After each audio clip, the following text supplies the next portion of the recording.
എറണാകുളം തൃപ്പൂണിത്തുറയിൽ 15-കാരൻ ആത്മഹത്യ ചെയ്ത സംഭവത്തിൽ വിദ്യാർത്ഥിയെ സ്ഥിരം പ്രശ്നക്കാരനായി ചിത്രീകരിച്ച് സ്കൂളിന്റെ വാർത്താക്കുറിപ്പ്. കൂടുതൽ വിശദീകരണം എന്ന രീതിയിൽ ഗ്ലോബൽ പബ്ലിക് സ്കൂൾ അധികൃതരാണ് വാർത്താക്കുറിപ്പ് പുറത്തിറക്കിയത്. എന്നാൽ മിഹിറിനെതിരായ ആരോപണങ്ങൾ തെറ്റാണെന്നും ആദ്യം പഠിച്ച സ്കൂളിൽ നിന്ന് മിഹിറിന്റെ മാതാപിതാക്കൾ സ്വന്തം ഇഷ്ടപ്രകാരമാണ് TC വാങ്ങിയതെന്നും ബന്ധുക്കൾ പ്രതികരിച്ചു. സംഭവത്തിൽ പ്രതിഷേധം ശക്തമാവുകയാണ്. കൊച്ചി സിറ്റി പോലീസ് കമ്മീഷണർ ഓഫീസിലേക്ക് KSU ഇന്ന് നടത്തിയ മാർച്ച് സംഘർഷഭരിതമായി.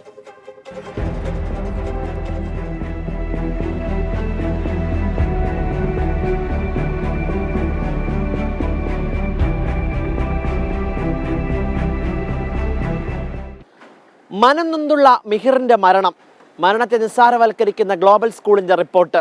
പൊതുവിദ്യാഭ്യാസ വകുപ്പിന്റെയും പോലീസിന്റെയും സമഗ്രമായ അന്വേഷണം പുരോഗമിക്കുന്നു. അന്വേഷണത്തിൽ സ്കൂളുകൾക്കെതിരെ ഗുരുതരമായ കണ്ടെത്തലുകളാണ് വ്യക്തമാകുന്നത്. ആരോപണ വിധേയരായ കുട്ടികളെ ഉൾപ്പെടെ വെള്ളപൂശിക്കൊണ്ട് മിഹിറിനെ പ്രശ്നക്കാരനാക്കിയുമാണ് സ്കൂൾ അധികൃതരുടെ വാർത്താക്കുറിപ്പ്.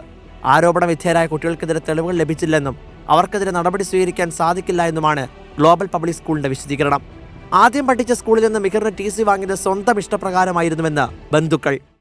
അതിൽ അവർ മെൻഷൻ ചെയ്തിട്ടുണ്ട്, മിഹിറിന് TC നമ്മൾ പേരൻസിന്റെ ഇഷ്ടത്തിന് വാങ്ങിയ, അതായത് നമ്മൾ ഫോഴ്സ് ചെയ്തിട്ടാണ് ആ TC നമുക്ക് തന്നത്. അവര് നമ്മളോട് അവിടെ കണ്ടിന്യൂ ചെയ്യാൻ വേണ്ടി പറഞ്ഞതാണ്, അല്ലാതെ അവർ TC തന്നതല്ല. നമ്മൾ എടുത്തതാണ് TC.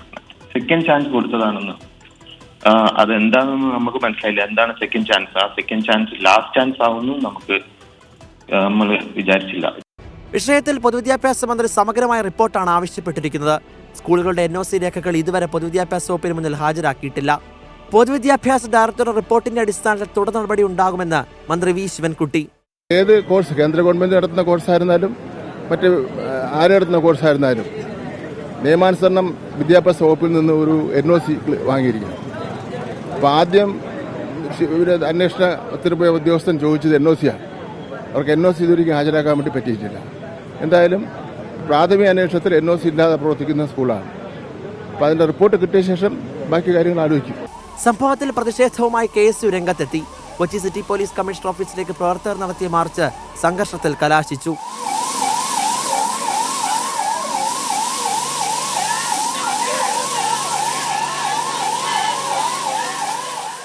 പോലീസ് എത്തി പ്രവർത്തകരെ അറസ്റ്റ് ചെയ്ത് നീക്കി.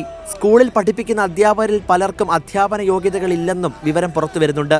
പൊതുവിദ്യാഭ്യാസ ഡയറക്ടറുടെ തെളിവെടുപ്പിൽ തന്റെ മകൻ നേരിട്ട പീഡനങ്ങളുടെ വിവരങ്ങൾ മാതാവ് തെളിവായി നൽകിയിരുന്നു. പോക്സോ ഉൾപ്പെടെയുള്ള വകുപ്പുകൾ ചുമത്താനുള്ള നടപടികളിലേക്ക് കടന്നിരിക്കുകയാണ് പോലീസ്. മിഹിറിന്റെ നീതിക്കായി പല ഭാഗത്തു നിന്നും വ്യാപകമായ പ്രതിഷേധങ്ങളാണ് ഉയർന്നു വരുന്നത്. ഗ്ലോബൽ പബ്ലിക് സ്കൂളിനെതിരെയും മറ്റു സ്കൂളുകൾക്കെതിരെയും ശക്തമായ നിയമ നടപടി ഉണ്ടാകുമെന്ന് വ്യക്തമാക്കുന്നതാണ് പൊതുവിദ്യാഭ്യാസ മന്ത്രിയുടെ പ്രതികരണം. എന്തായാലും തന്റെ മകന്റെ മരണത്തിന് കാരണക്കാരായവർക്കെതിരെ ശക്തമായ നിയമ നടപടി സ്വീകരിക്കുന്നവരെ മുന്നോട്ട് പോകുമെന്നാണ് കുടുംബവും വ്യക്തമാക്കുന്നത്. കൊച്ചിയിൽ നിന്നും YS അഭിനന്ദ്, 24. പൊതുജനം കഴുതയല്ല സാർ.